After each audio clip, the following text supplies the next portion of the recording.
Hello, everyone, and welcome to Chillin with the Villain, the classic wrestling review podcast. Today, we look at Money in the Bank 2011. Oh, you know the one. That's right, the show where CM Punk beforehand had cut the pipe bomb, and he's going to capture the WWE Championship and take it away from WWE. Well, there's been a lot of talk recently about CM Punk, so we decided to take it back to his crowning moment, Money in the Bank 2011. Many people suggest that this is one of the greatest WWE pay-per-views of all time, but Sam and myself will be the judge of that, and you're going to find out our thoughts on this show today on the episode. Before I go any further, I best introduce myself. The villain part of Chillin with the Villain, that's me. I am the villain, Marty Skell. And joining me today, as always, a very good friend of mine, Mr. Samuel Scott. And if you keep listening to the show, for the first time ever, we have a very exciting and exclusive interview with PJ Black, formerly known as Justin Gabriel. So that's very, very exciting. And we hope that you listen to this show to get to that interview, because PJ, Justin Gabriel, he drops some bombshells. Mm-hmm. So, Samuel. Yes. How are you? I'm fine. I'm very good. This is the latest or most recent pay-per-view. I never thought we'd get into the 2010s, given you being a old-fashioned stuck in the mud. Is covering a 2011 pay-per-view your equivalent of staying up at midnight? Oh, it's far too late, but once in a blue moon, it's okay. Well, Sam, we're doing a public service here. It's not about what I like. It's not about what you like. It's what the people want. And if the people want more recent shows, then that's okay with me. And you know what's funny? I've seen the meme before where someone says, 30 years ago, and your brain goes to like the 1970s. But then it's like, no, actually 30 years ago, the 90s. You know what I mean? So like, it's crazy. 2011, I mean, we're still talking 12 years ago. So, and I feel like in the year 2022, in the year 2002, I considered the year 1990 to be classic or a long time ago, right? So 2011 was, like I said, it definitely would classify as a classic wrestling review. And we don't discriminate on the show. We'll do a show from 2 weeks ago if we want. We can call that classic. I mean, it's not new, is it? So we do what the people want, and the people want to hear about Money in the Bank 2011. They want to hear about CM Punk, so of course we obliged. This era, I don't think either of us were really like fully engaged in WWE at the time, right? It's even a bit of a mystery era for you. Usually it's just me. Right. This whole era, I don't really remember watching wrestling at the time. There was definitely at least a few years where I just didn't watch any WWE at all. I do remember, so before this, CM Punk had actually won one of the world titles beforehand. I think he won SmackDown one, or maybe he won a Money in the Bank and won the title for a short period. And I remember being on tour in the UK, and we're in the car. I was in the car with Daniel Bryan. And I'm looking on my phone, and maybe it was before internet's on the phone. It might have been a text message, but I said to the car, I said, CM Punk's just won the world championship. And Brian Danielson goes, there's a video of me on YouTube beating him with an abdominal stretch. Because it was so out the blue that Punk had won the world championship. And it's like, this is before they kind of, I'm not going to say gave the championship to everyone, but CM Punk, you can even, when he was in the Indies, you couldn't even really imagine him being in the WWE. So then him to go on to win the world championship was like, Brian Danielson was still at the time just doing, tours in the UK with me. So I thought that was pretty funny. But yeah, that whole period I just didn't really watch. So it is new to me. And the interesting thing as well about doing these newer shows is there is quite a handful of the guys on this show that I have previously worked with, or at least know. So it's kind of, obviously I've got to be careful what I say. Every match was amazing. It was the best pay-per-view of all time. Just saying that Right. now. Yeah. None of them are going to I bet- listen, so it's fine. Yeah. Well, maybe one of them will listen. Maybe they will. But like I said in the introduction, please keep listening because we do have our interview with Justin Gabriel, PJ Black, coming up shortly. But before we get there, Sam, it's been a big week in the WWE land. It has. Of course. Nia Jax. He stole my line. I knew you were going to do it. I knew you were going to do it because I could tell by your face.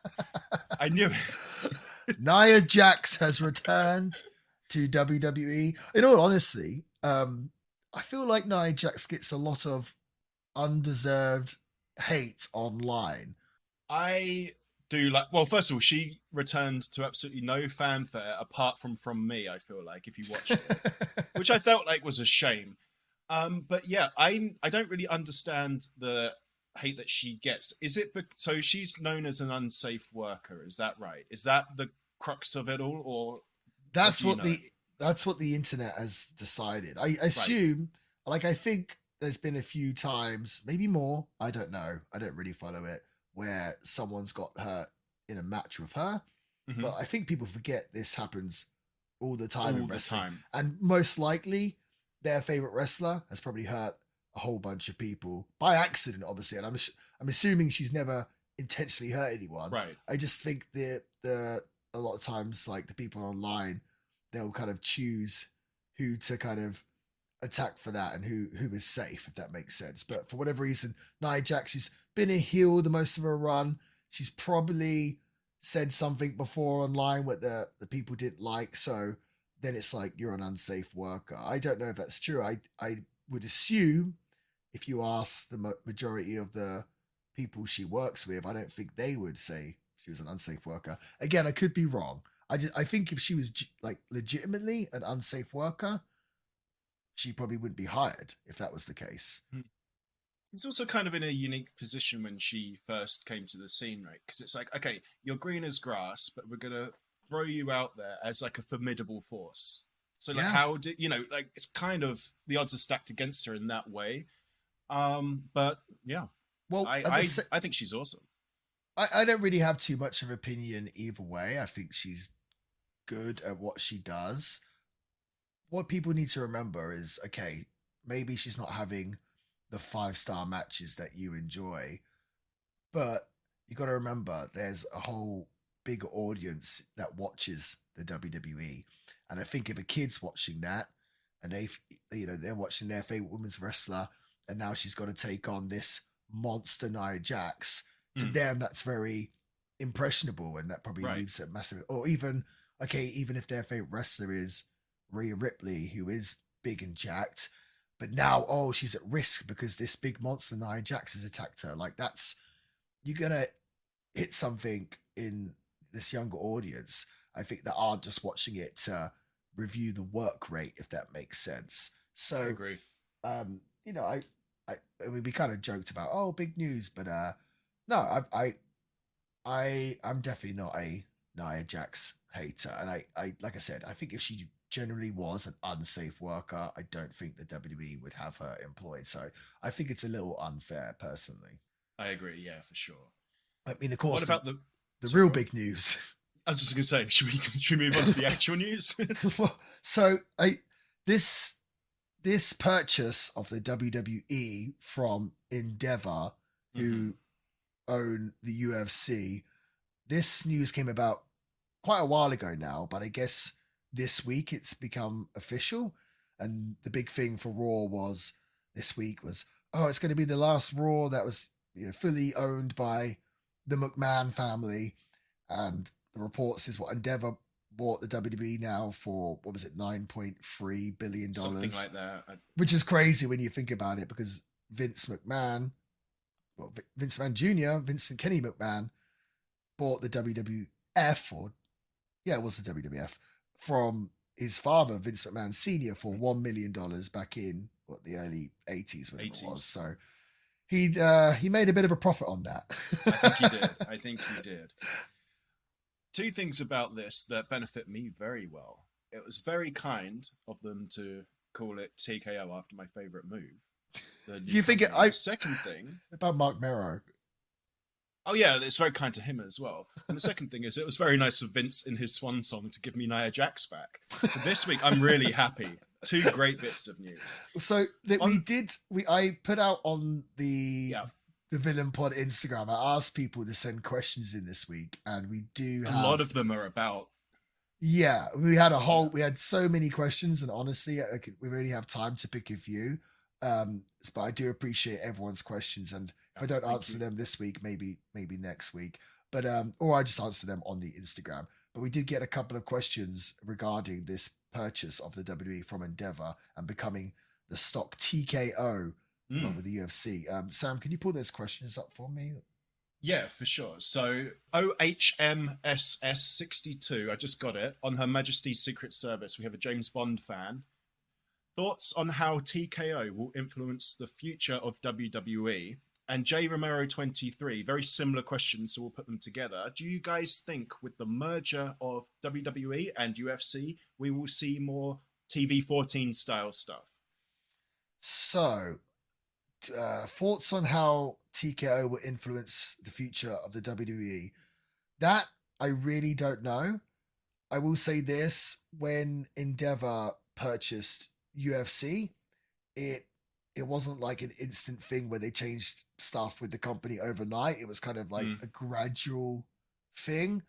Um, I think when the Endeavor took UFC, I might be wrong, but I think they like I want to say UFC had some legends under contracts that were still getting paid that weren't really doing anything, which I think like Endeavor end up cutting.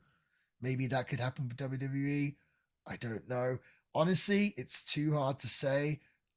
I would say this. And this kind of goes to the next question. Do you think we'll see more TV 14 stuff? No. I honestly think it's just going to be business as usual for the Mm-hmm. WWE. Honestly, I don't see a massive. Maybe there'll be some cuts in terms of maybe in the office because I don't know if they're going to need two sets of legal teams or two sets of travel teams, for example. But they might do. Mm-hmm. And even if they did, I feel like, for example, like WWE's travel team has probably got way more experience and everything else than UFC one does because WWE are doing stuff all week, every week, forever. So, but like, UFC, as far as we know, don't have writers and stuff. So I don't see the WWE Right. staff being replaced with that. Obviously, they don't have wrestlers. So I don't see any wrestlers getting replaced or when big things like this do happen with the WWE, they do tend to use it as a reason to do budget cuts. So that could happen. I think if anything, like I said, for WWE, I think their mindset is just business as usual. I think if anything, we may get some, well, we most likely will, some kind of UFC slash WWE crossover. Maybe a fighter that's done in UFC, they'll train him up, give him a wrestling match. Maybe we'll see more WWE superstars ringside for the UFC. That sort of stuff. Maybe commentators kind of going back and forth, maybe. But I think for the most part, I don't see it being a massive difference. But I could be completely wrong. But I think Vince McMahon still has 16% of WWE. I think they still announced him as the chairman, maybe, of the board. I'm not sure. I'm not really good with all the terminology. Me personally, I don't, Endeavor bought it because they wanted it for what it was. They Mm-hmm. paid all that money. Yeah. So I don't Yeah. necessarily see them starting to do a whole bunch of changes after they just purchased it for 9.3 billion. Um, what do you think? No, I pretty much agree with you. On the will we see more TV 14 style stuff? I really don't think so because if you have the PG market and the slightly older TV 14 or mature market together, right? Then you've captured everything. Why would you have feel a need to kind of bring one into the other or vice versa? I feel like having the entire pie is a good move, and I think and I feel like when they took on UFC, it was largely business as usual back then. So I don't see anything changing for WWE either. I do totally agree with you, though, that it might make crossovers simpler or easier, or you might see more of them. But at the same time, I feel like it will be less effective because everyone's just going to know when Ronda Rousey came over to WWE, it's like, oh, wow, like literally a transition where it's just almost like a department from another, from the same company. It's just like, hey, can you just go over to that department? It's going to have less magic. Yeah, yeah, I guess so. You know what? You raise a good point about sort of having every single demographic. If anything, do I see them getting more TV 14? If anything, I think WWE would go the other way, more PG. Because like we've got It's UFC, possible, yeah. we have UFC for the adults. Let's get the younger audience with the WWE. That could be a possibility. Do you think we'll see less Shane McMahon doing his UFC style moves, Undertaker with his UFC gloves, and Brock Lesnar? Do you reckon they're going to try and move away from that aspect to try and keep them more polarized, or not? I don't think it'll have any influence like that Impact. at all. I don't, because no, I don't think if there's any wrestlers that do that on the show, I don't think Endeavor are going to be telling WWE, don't let them do Not- that. yeah. No, I mean, we have Matt Riddle on Yes, of WWE. course. We have Shayna Baszler, some, people that have a lot of MMA experience from that background. Like, I don't see them changing whatsoever because of this. If anything, they might want someone that has like a UFC style or whatnot, because now they can, I guess, reference it and everything else. Honestly, I wish we had a more exciting answer. Like, yes, they're gonna redo the invasion, but UFC in the WWE. Oh man, Which they could technically do. Like, honestly, oh man, that's not a terrible idea, huh? Imagine that if they just said, right, 3 months, 6 months, whatever it is, let's just train up all these UFC fighters and do a UFC invasion of the WWE.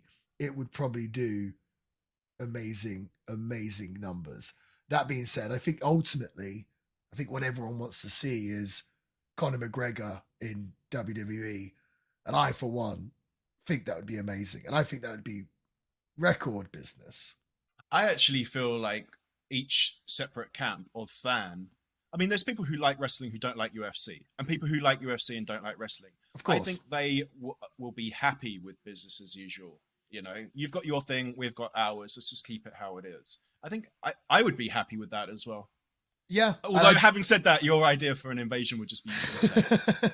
Well, I don't see UFC getting more pro wrestling, like more pro wrestling style. I think if anything, maybe they might incorporate some of WWE's production values, maybe bigger stage, maybe bigger entrances, that kind of stuff. The way they do the TV, possibly. Yeah. So, did you see their video package that they put out after this merger, where they tried to make the UFC look as spectacular as WWE and like cutting the clips together? And so I feel like they might actually, yeah. So it's actually kind of interesting to watch. I'll send that to you afterwards. It's kind of it's like a highlight reel for each brand, but they were cut together. So it's like it's not just all WWE then all UFC. It was merged together, cut well, to try and blur the lines. And I do feel like the UFC could do with that kind of spectacle. It'd be kind of interesting. Well, I've always thought UFC did better hype videos than WWE. I thought their videos have been like I could not watch UFC for the longest time.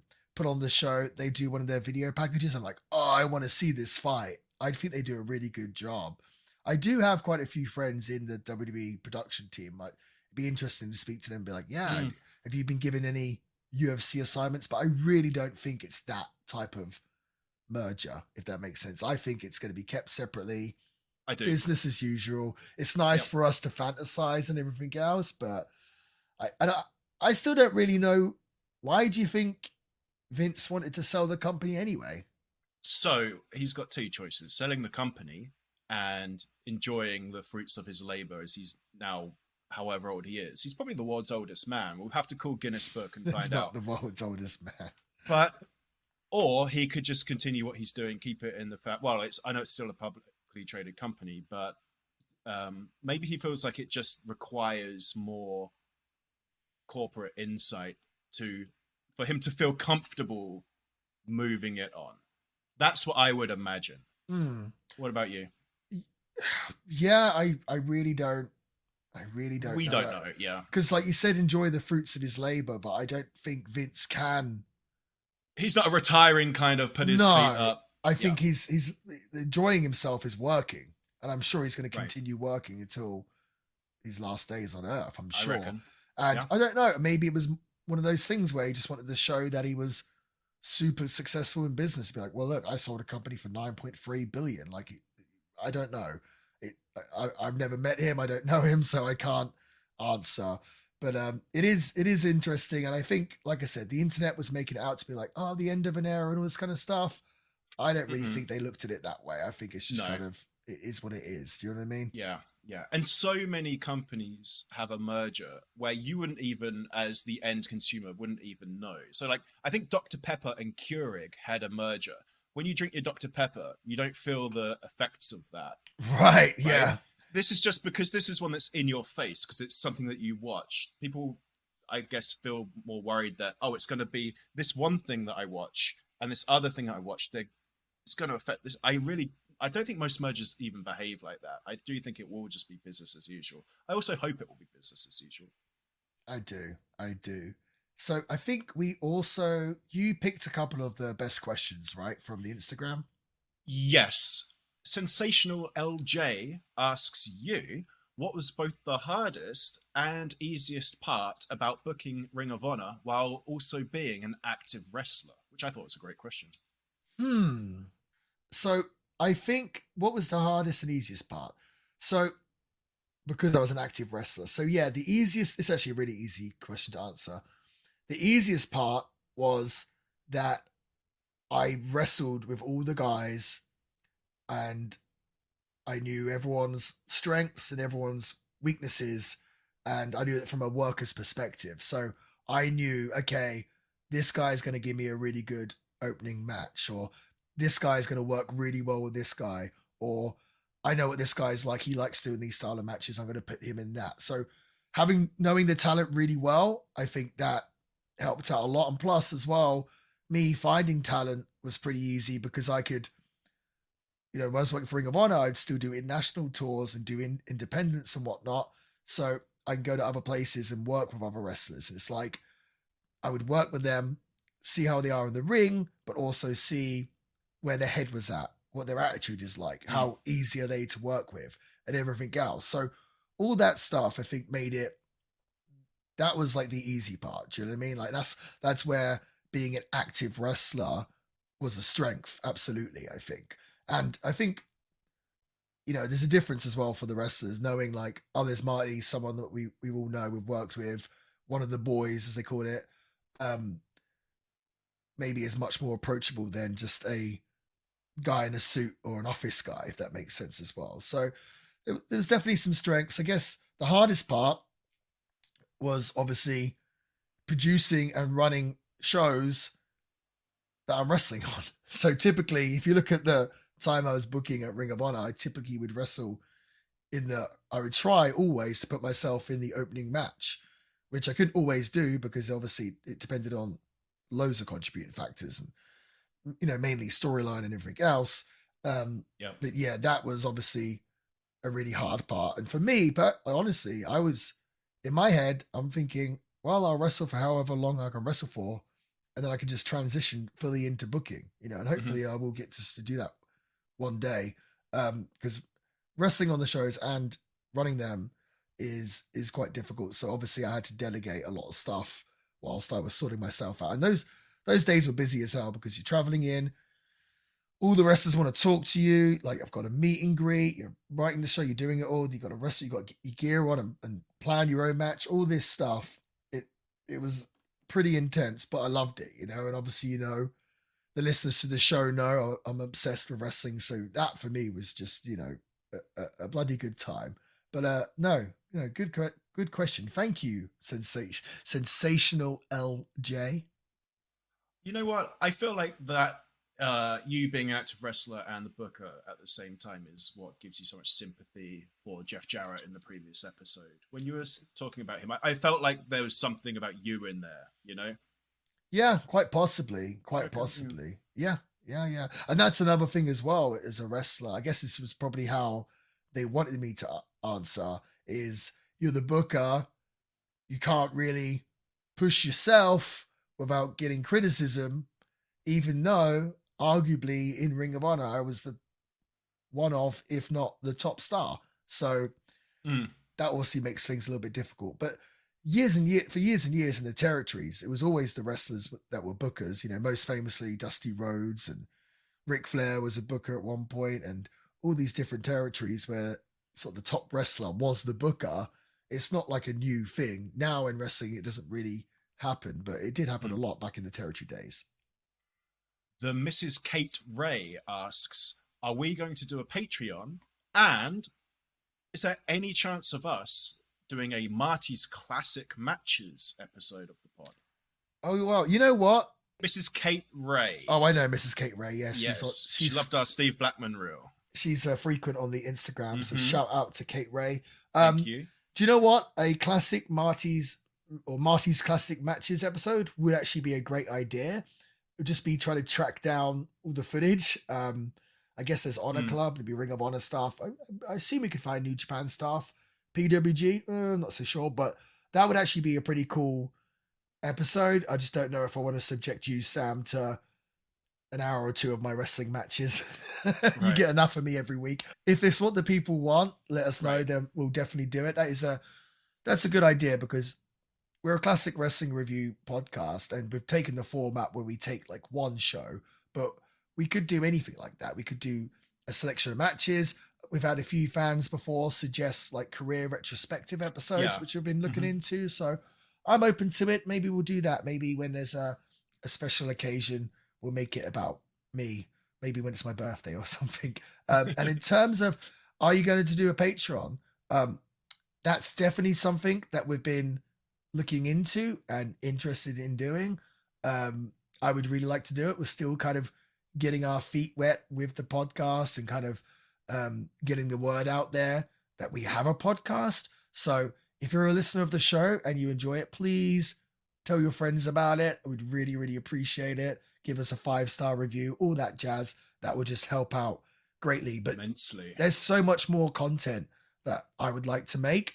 I mean, the podcast episodes typically end up being over 2 hours, and we've both got so much more to say, but obviously we're just condensing it so it's easy for everyone to digest it. Mhm. But no, I would love to make a Patreon, and I've already got loads of ideas of how we can make it really fun, really exciting. Special. Yeah. And how people could really get like amazing value for money. So, Sure. I mean, we've even been thinking about recently, we were just talking before we jumped on this about Sam's a big video gamer, and I think a lot of our listeners are big into video games. I'm kind of a semi gamer, but we've been thinking about doing the whole Twitch deal and streaming video games. I love No Mercy. I love Tekken. I think it could be really fun. So if you're interested in that, let us know as well. Maybe Sure. you could, if you are listening to this, maybe you could send us some advice on how to do it, because we need to work all that stuff out as well, just like we did this podcast. But yeah, a Patreon, I would definitely predict in the near future that would be something that we would dabble in. Some great questions this week, Marty. If you want to shout out on the show, the best way to do it is to hit us with a great question from our Instagram. Follow us, send us a question on there, and if it's a dazzler, we'll be sure to read it out. So thank you. Keep them coming. But for now, should we just crack on with the show? Yes, Sam, let's do it. So the date is July 17th, 2011. We're at the Allstate Arena in Chicago. The attendance, 14,815.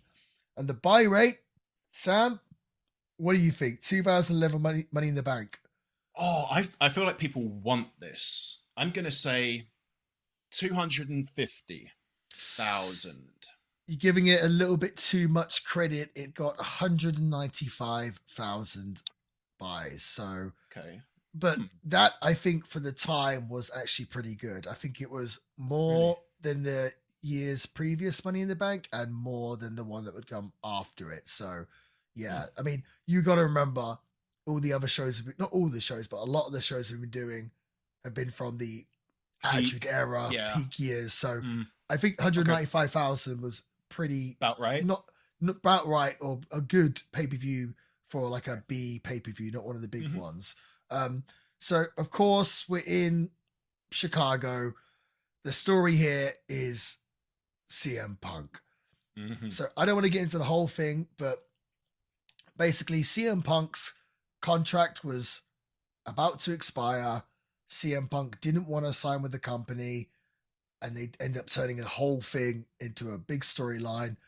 I'm sure everyone listening remembers the pipe bomb deal where he sat down on the ramp and he basically shooted, for lack of a better term, on the company. Said that he wished that, or he said, what was it, that the company might be better after Vince McMahon was dead. Yep. He said about how John Cena was a stooge and an ass kisser, and how Vince surrounds himself with yes men. He said he's going to win the world championship and take it to another company, maybe Ring of Honor gets a shout out, or New Japan. He says, hello, Colt Cabana, whilst he looks at the camera and says that he's breaking the fourth wall because he's looked at the camera. And in all honesty, this show's obviously not about the pipe bomb, but that was CM Punk's crowning moment, I think, or the moment that sort of turned him into the legend he became, was that pipe bomb. And I think that got a lot of the old casual fans, these fans that were doing podcasts for, the ones that used to watch wrestling. I think a lot of fans heard about that Punk pipe bomb, and that actually got them back into wrestling, or at least interested in it. Yeah, because at this point, nothing like this had really been done on a WWE show. Yeah, so I don't think really either of us were watching at the time, but I remember vividly watching the pipe bomb on YouTube over and over again, even if I wasn't watching the show itself, you know? Yeah, I remember watching it and my mind being blown at the time. Like, whoa, it was crazy for them to be referencing. This is a much different WWE than the WWE is today. So them referencing Ring of Honor, New Japan, and him saying Colt Cabana's name. It was all, it was really good TV. And of course, you know, the question was like, was it a shoot? I mean, it kind of was, but obviously he was approved to do it, but people didn't know. People did not know. So basically, the opening video package of this show is covering that pipe bomb, and it's all focused on this Punk, John Cena, and Vince McMahon storyline. And you know, the whole deal is Punk may leave with the WWE title, and he won't have a contract. Vince also, I forgot this part. Vince told John Cena that if he loses, he will be fired. So it's going into this pay-per-view, a good way to sell the pay-per-view, this idea of Vince, of Punk winning the championship and then not being under contract to the company. It did get a lot of people intrigued. And of course, it's like the perfect storm. They're in Chicago. Right. We don't know if this means this, but Chicago made Punk, CM Punk.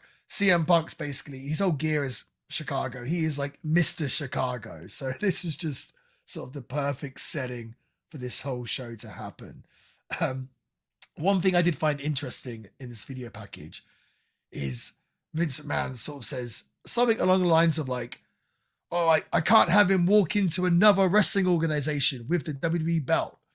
And I just thought that was so funny, because I thought, I mean, there's no WCW at the time. There's no AEW. There's no real competition at all. Yeah. Like, who's he think he's going to turn up to? Do you know what I mean? I just, like Vince, there's no way Vince could even name a different wrestling organization, an active one at this point. So I thought that was pretty funny. But so we get into it. The opening 8-man SmackDown Money in the Bank match. Of course, this is the time during the brand split, so there's 2 Money in the Banks, but not a male and female, rather a Raw and SmackDown. So the opening match, they start off with a bang as Daniel Bryan takes on Kane, Sin Cara, Wade Barrett, Cody Rhodes, Heath Slater, Justin Gabriel, and Sheamus. Well, Sam, there's no point of you and I giving our perspectives on this match, where Justin Gabriel, PJ Black, he's a good friend of mine. So why don't we take it over to him? Let's take you to our interview with Justin Gabriel as he gives his thoughts on his match at Money in the Bank 2011. So here we are joined today by PJ Black, formerly known as Justin Gabriel. He's here today to talk about the Money in the Bank 2011 from Chicago.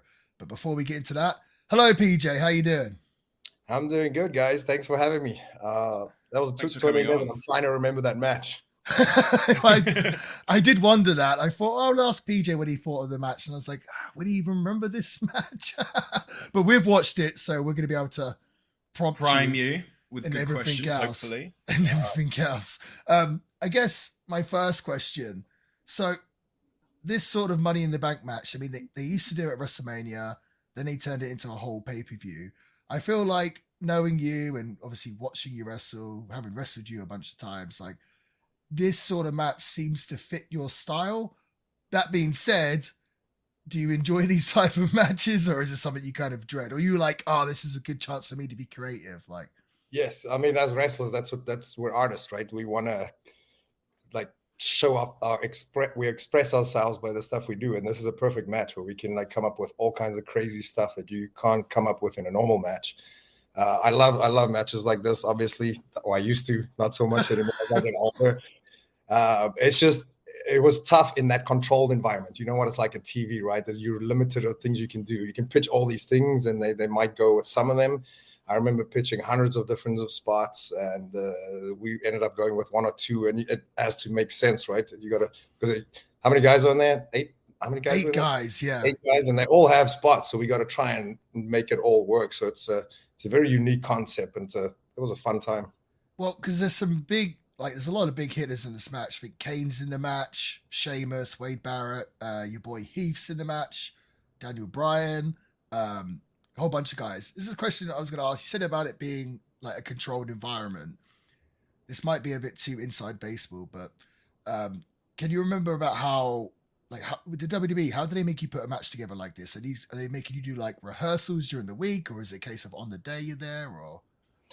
Yeah, back in the day, we were so busy, we didn't have time for rehearsals, right? Sometimes for Right. Mania, you might have time for rehearsals, but like stuff like this, it was just on the day. Yeah. Oh, really? It was a pretty easy one too, if you look at it. It looks like it's so complicated, but it was really easy. Well, I think it's one of those things like there's 8 guys. It's kind of like if you all do kind of 2 big spots, then that's a lot of stuff in a match. You know what I mean? There's 8 of you, so there's 16. I do remember actually this one coming together much quicker than any other match that I've ever been a part of. You know, like Oh, really? yeah, like sometimes it can drag out. You sit there all day. Like everyone had bounce ideas, and they're like, "Okay, we're going to use that one. We're going to use that one. Nope, not use that one. Let's stick it all together." And I think we were done. I think I was in catering, but before 1 o'clock that day. Oh, well, it's funny because it's a pretty. I don't know if you remember, but it's a pretty long match as well. It's like nearly half an hour long. I want to say. Yep, Is it yep. that long? Yeah. Oh no, 25 minutes. Yeah. Yeah. Eight entrances. Yeah, that's true. That's true. And at this point, you'd been in. This is 2011, so you'd been in the WWE for how long? 3 years. 3 years, and the main roster. 2 years on the main roster, maybe. Because this was after Nexus, right? Right after Nexus, yeah. And like, here's the question I had. So you got thrown in the Nexus angle. Did they really give you much sort of direction in terms of like your character and your gimmick, or did you just kind of leave it to yourself? After Nexus? Yeah, or even just coming into Nexus, because that was your debut on the main roster, right? Yeah, so we did NXT season 1, remember? And then Yeah. we kind of went home after that, and we're like, oh, okay, what's going to happen? And we all got called to TV in Miami that week, not knowing what to expect. And we all got called into Vince's office, and then we laid out the Nexus thing. And we all kind of looked at each other. We're like, oh, okay.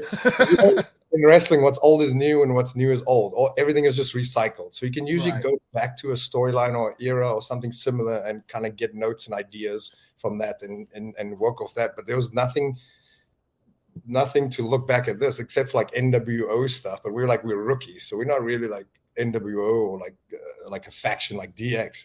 So we all kind of like we didn't know what to do or what to expect. So we kind of just did whatever we thought, and Vince would give us like little inputs, and that's what we came up with. Right. Well, because they kind of threw you in the deep end, because it's not like, I guess they kind of presented you guys as rookies, but you were instantly kind of in there with the top guys, right? Like working with that kind of main event scene. Yeah. that was incredible too. Like just working main event loops and matches, and like working like 3 garden matches in the main event. I was like, wow, my first year, I was like, wow, this is great. Well, the only reason I ask about the character stuff is because obviously I was watching that Money in the Bank. You look obviously so different compared to you do now. Like you're like, you know, no beard, no hair, just you look very pretty back then. I mean, you do still now, but just very pretty boy. Amazing time. You're wearing like the little trunks and stuff. I don't know. It's kind of fun for me to watch. I know. You know how many people like come up to me and be like, "Oh shit, I didn't even realize you were that guy." Really? Yeah. That's so funny. So like, I know Sam has a question he wants to get to you. Just like, and obviously I want to talk to you about the 450 off the ladder. But before I get to that, the one thing I actually think my favorite moment of this match, I don't know if you remember it, but you set up a ladder or you're climbing a ladder, but it's not below the briefcase. It's kind of to the side of the ring.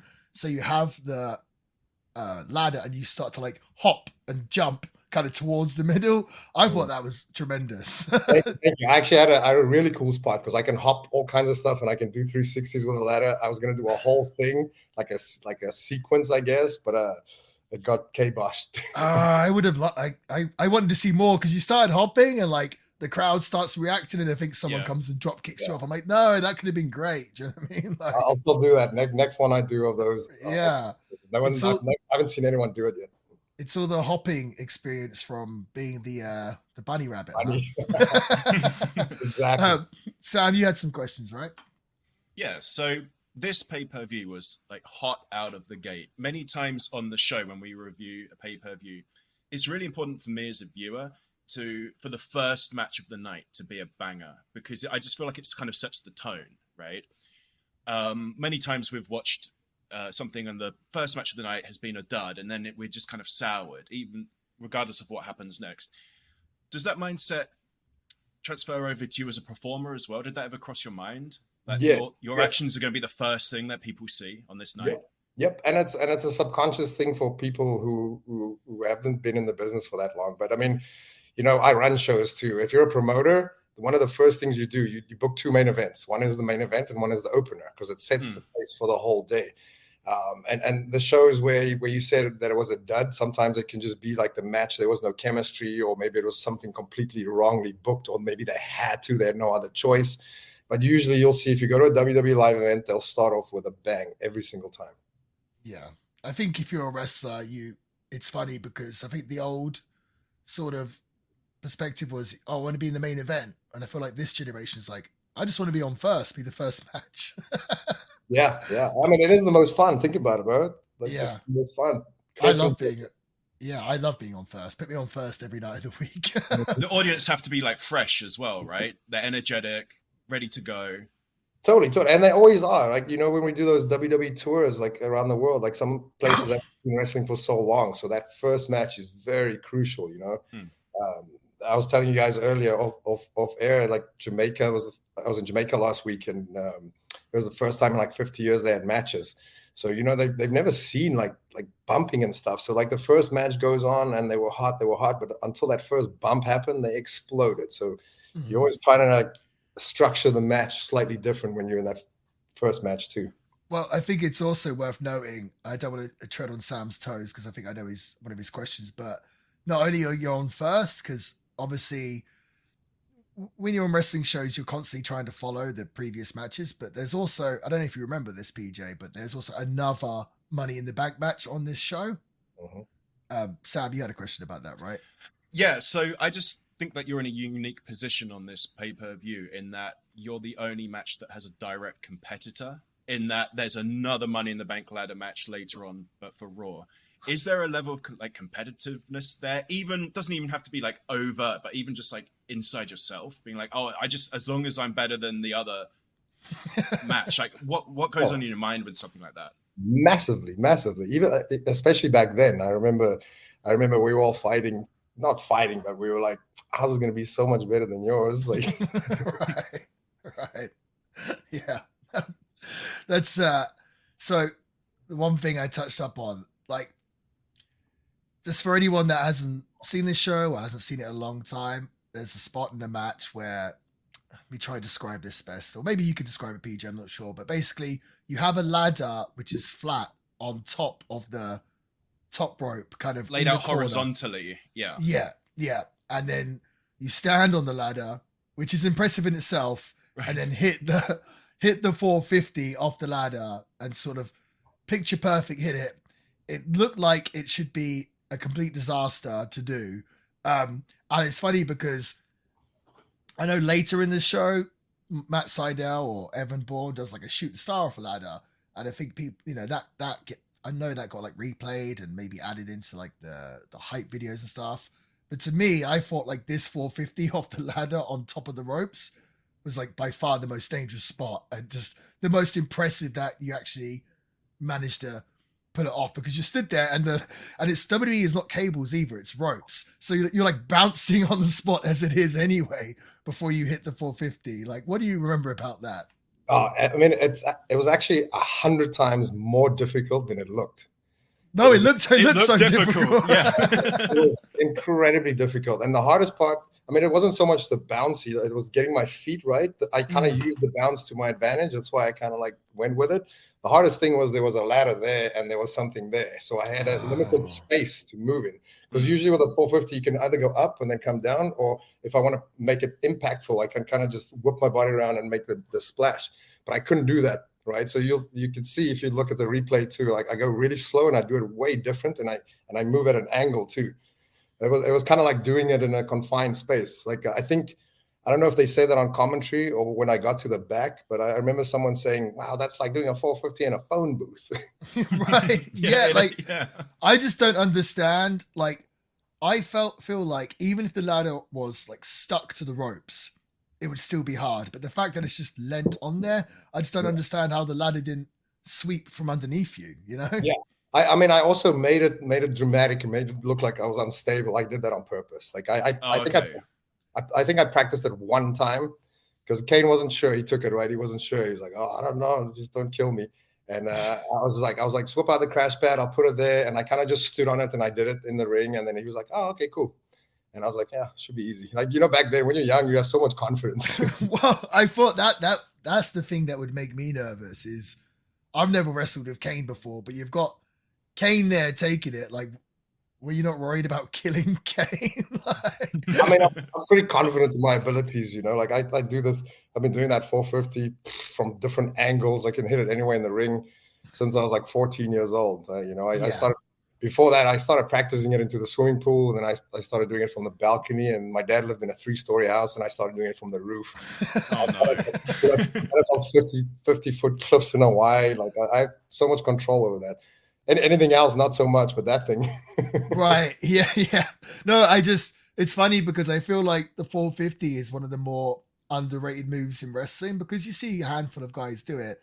Like, I feel like the 450 is so difficult to do because I can flip from the top rope onto my feet, and I can flip to the top rope, off the top rope onto my knees, but to get flat, really, really struggle with.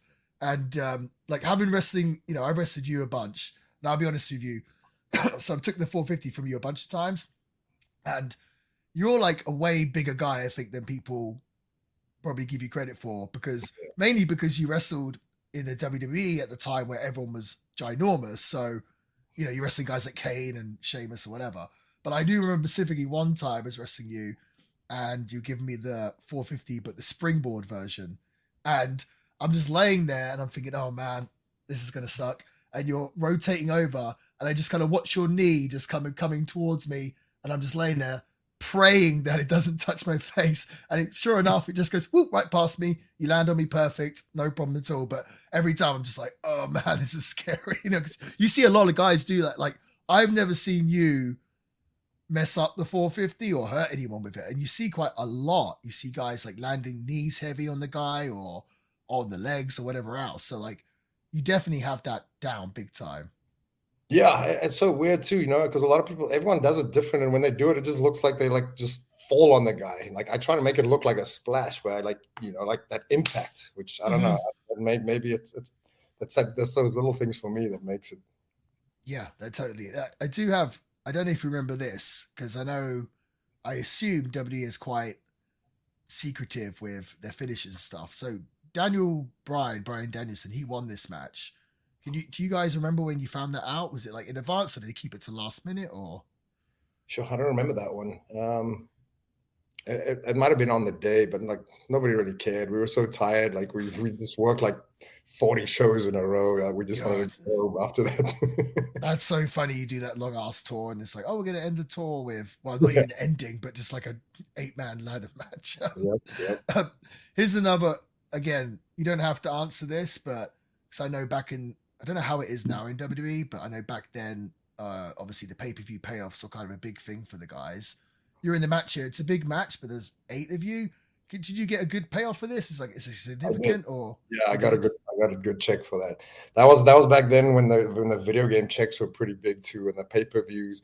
This was right before they started streaming stuff. I remember when we were in the meeting and they were like, "Oh, we're gonna go to the streaming thing," and the first thing I could think of, I was like, "Oh, there goes all the royalties," because I used to make so much money from the DVD sales. Like even I remember getting a check, and I was like, "What is this for? This is a massive check," and it was me being in the background of the Chris Jericho DVD.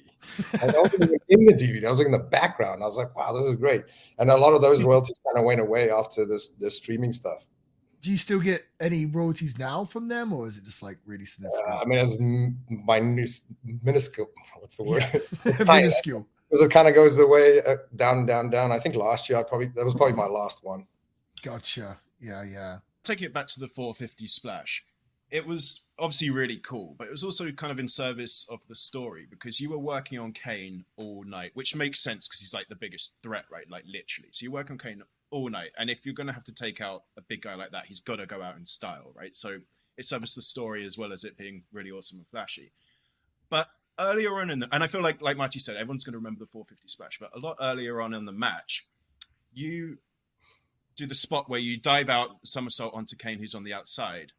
And for me, like I like that almost as much as the 450 splash, just for its simplicity and its efficacy. Do you have any like memories of that spot as well? Because I would be more worried about that going wrong than I would the 450 splash. Yeah, I do actually. I got a massive argument with him. I was thinking about that the other day. I think the best catchers in the business are people that do dive, and he's a big guy, so he doesn't dive. So I was trying to explain to him how to make this, hurt less for both of us and make it look cool. And he was like, "No, I'm just gonna stand far back and then I'll step in when the time is right." I'm like, "No, that's not how it works." Like, I hate that when you go to a training school and people say that too. Like, "Yeah, just stand back here and you step in." I'm like, "No, that's not how wrestling works." Fuck. So I remember I was like, "Yo, just watch some Evan Bourne matches or stuff." I said to him, and he kind of just looked at me like that. And I was like, "Oh, well, let's see what happens." So when you're in the ring, you're running out to go over the top rope. In the back of your mind that he's not going to be where you want him to be. Oh yeah, I was like, I've just got to do it. Yep, pretty much. I didn't want to bring that up, but he didn't catch you very good at all. No. Kinda, and if any young wrestlers watch this, you can never step in. Be too close. You can always do that. That's so much easier than stepping in. Like, fuck. I don't know why that's so hard to understand. Did you like working with? Other than that, that was actually one of my questions. Did you like working with Kane? I did. Me and Heath, when we were tag champs, we actually worked Kane and Big Show on like 3 different loops. Imagine we worked them in, with those Europe loops we do. We used to do like 25 shows in 25 days in 5 different countries. We worked them every night, and it was actually so easy. It was super fun. I can imagine it being, I just like, it's just someone I've never come across the whole time I've been wrestling. So I just thought like that would be. Yeah, because it's different structured matches, because these are legit 2 giants. It's like, what are we gonna do with these guys, right? Like it's like kick and punch, and then just take some choke slams, and then that's about it. So yeah, I guess so. I guess you take the big pump. So I know you've probably told this story before, PJ, but Sam probably has not heard it, and you've told me it a couple of times. It's one of my favorite stories. Can you just tell us the story about how you end up leaving WWE? Because it's one of my favorites. Sure. I gotta think back. So, like, when you don't get used on TV, you just sit in catering, and it gets really boring. So I think I started booking my flights home early as soon as the show started. So I was like, fuck it, I'm just gonna go home a day early. And I started going home a day early, and we were in Austin, Texas, and there was a skydiving place. So I was like, oh, cool, I'm gonna go fucking do some jumps. And I left the building because I was like, I'm not being used. No one's gonna even miss me. So I did a couple of jumps. And I remember getting back to the arena, and the goggles was really tight, so I had the goggle print on me. And I remember Seth Rollins looked at me like this. He goes, "Did you just go jump out of a plane?" And I was like, so I went home, I booked the flight, and on my connecting flight, they called me. They're like, "Hey, we need you for this lumberjack match." And I was like, "I'll just tell him I quit. Bye." Jesus. Any regrets with that at all? Or you were cool with it? I mean, I wish I handled it a little bit differently. I wish I thought about it a little bit more. And I wish they did call me the next week. They're like, "Yo, just stay home a week, think about this. And then, we can negotiate, talk about something. We know you're not happy, whatever." And I was just like, at that time, I was ready to do some indies, because I've never done the indies in the US. So I was kind of like ready for that adventure. So I was just like, I had my mind made up. I'm going to step away from my dream job. Right. You had a pretty long run there though in total, right? Yeah. It was like 5-6 years. It was fun. Oh, I thought it was longer, but that's still a long time. Yeah. I mean, that's like on TV. There was a little bit, with FCW and developmental and all that. Plus, it took them like over a year to get my papers to work in the US. Oh, of course. Yeah. That is a pain in the ass. When I got to the US, I got back pay for all that because I got paid from the day I signed. I was like, "Oh shit, that is cool." Yeah. Nice. Oh yeah, that's awesome. Oh wow, that's great. God damn. Yeah. I guess actually, just last question. So this show is in Chicago. That there's this whole thing with like Punk did the pipe bomb at this time, and then he wins the world title and stuff. Were you tight with Punk back in the day or during this period? I don't think anybody's tight with Punk. He has some acquaintances, and he always gives people shit. He's not a bully, but he's always that guy, I remember giving him some good because before WWE I was a nutritionist, so I remember giving him some nutritional advice, and then he came back to me and I told him something else, and he's like, "Wow, you're way smarter than you look." So he never kind of like bullied me or cared about. He was never like a dick to me like he was to everyone else. Like he was just like, "Wow, I can get some info from that guy or whatever." Right. That's funny. Well, I really appreciate your time, PJ. It's good to see you again. Do you have anything awesome. You want to plug or anything you got coming up? I know you mentioned about potential podcast coming soon, maybe, or yeah, maybe the podcast. I have a few things. I've been running this Arcade Mania shows. I don't know if you guys have followed. Oh, they look awesome. Yeah, tell us about them. Yeah, so it's just a video game. Here's the machine we use. Yes, that's exciting. Oh, nice. Yeah, we got the old school Mortal Kombat. We just love old school games. Everyone's into these new games. I'm not a gamer or anything, but I like the classics. So we kind of like just created this brand where it's something different. Like we have like wrestlers. It's like an ultimate meet and greet actually. So we have wrestlers in the tournament, and then fans can buy in. And then for an extra fee, you can get your own entrance song and like hoodies. Very gimmicky and it's fun. We have a belt made. And I won the first one because I'm actually really good with Mortal Kombat. So everyone thought it was rigged. So at the second event, I let all the fans line up and I just whipped them one by one. And we just had our last one in Hollywood a couple of weeks ago, probably a month ago, and we had our first match on it because usually it's just the arcade stuff. And we had a match where I wrestled mini like 25 Cent. I saw this. What was that?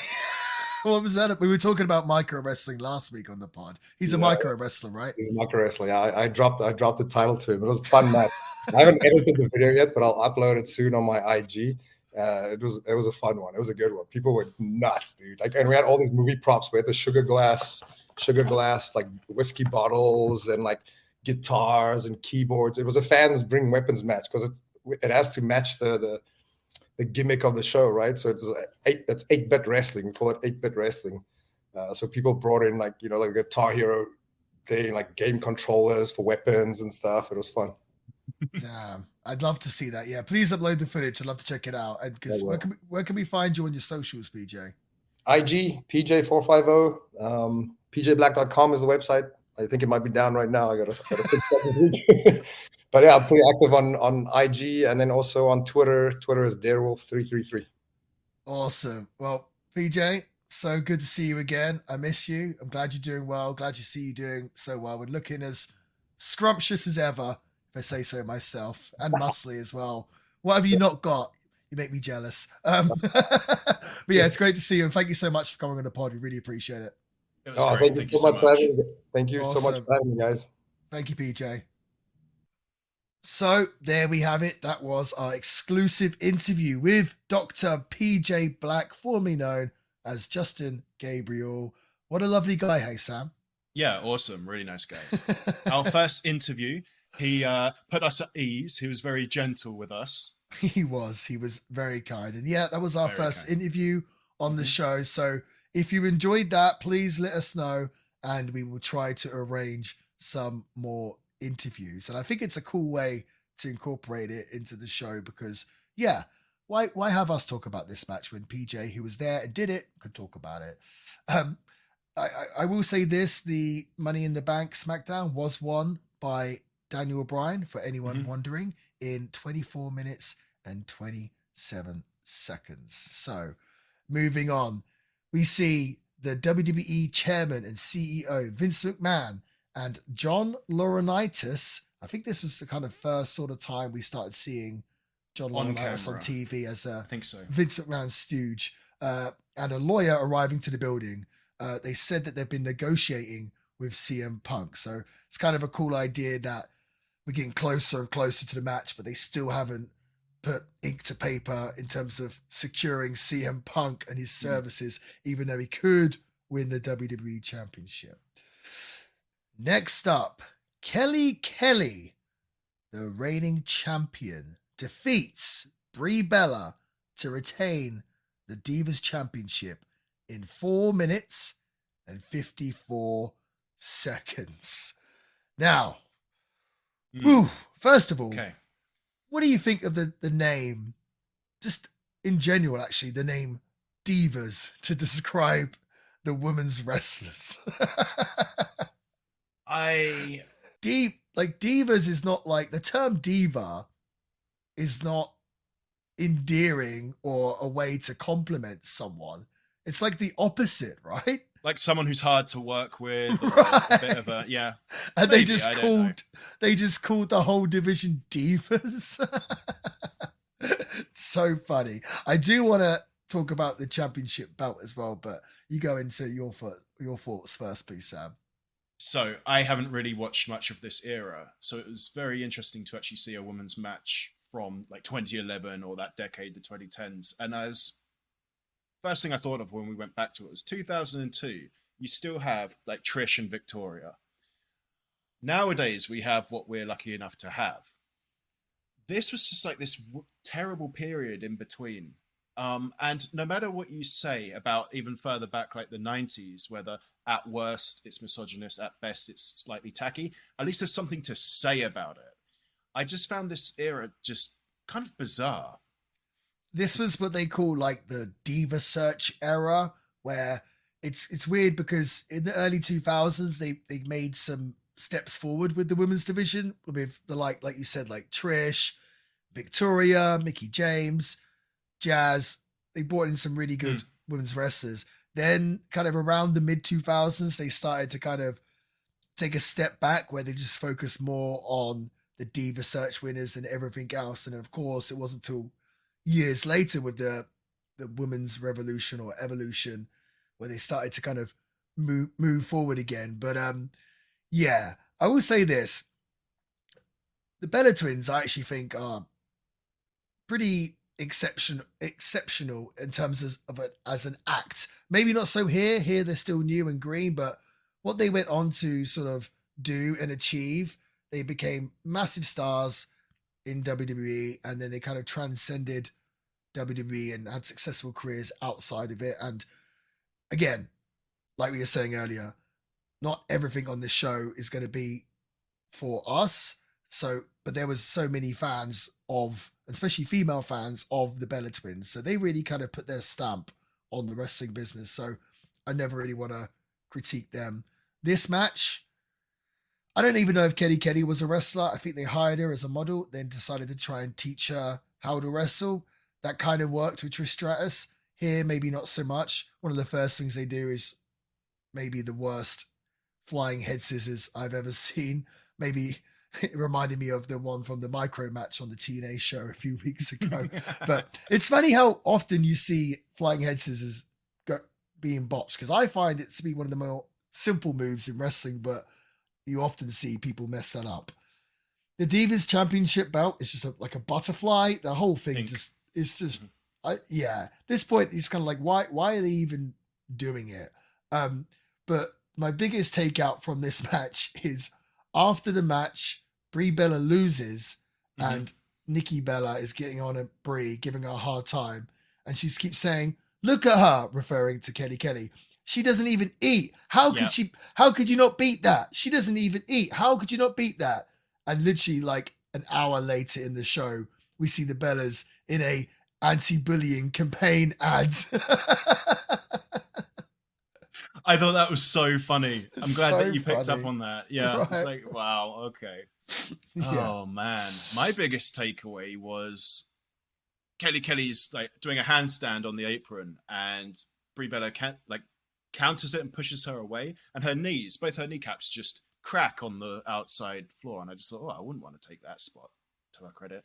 And she did that massive bump in front of complete silence. The crowd just did not care here at all. It was just another Nia Jax moment where only I make a sound, and the crowd are just silent. Yeah. Next up is the battle of the super heavyweights, as Mark Henry defeats the Big Show in 6 minutes. The unstoppable force meets the unmovable object. Is that right? Immovable object? I don't know. Yeah, unstoppable force, immovable object. I don't know. Something like that. It's the unstoppable force versus the immovable object. Okay. So big super heavyweight match here. Yeah. This was, at this point, Mark Henry would have been with the company for nearly 15 years or whatever it was, 13 years. They'd tried a bunch of stuff with him and it never really worked. He never seemed to kind of get further up the cards. But here, it seems like they're getting something with Mark Henry and they're starting to push him. And this is just before he started his Hall of Pain gimmick, where he would end up becoming, I think, a multi-time world champion. But this seemed like the start of his sort of main event push as he took on the Big Show here. Typically, these sort of matches, like two super heavyweights wrestling each other, they're the type of matches that fans fantasize about and think, oh, I'd love to see Mark Henry wrestle Big Show.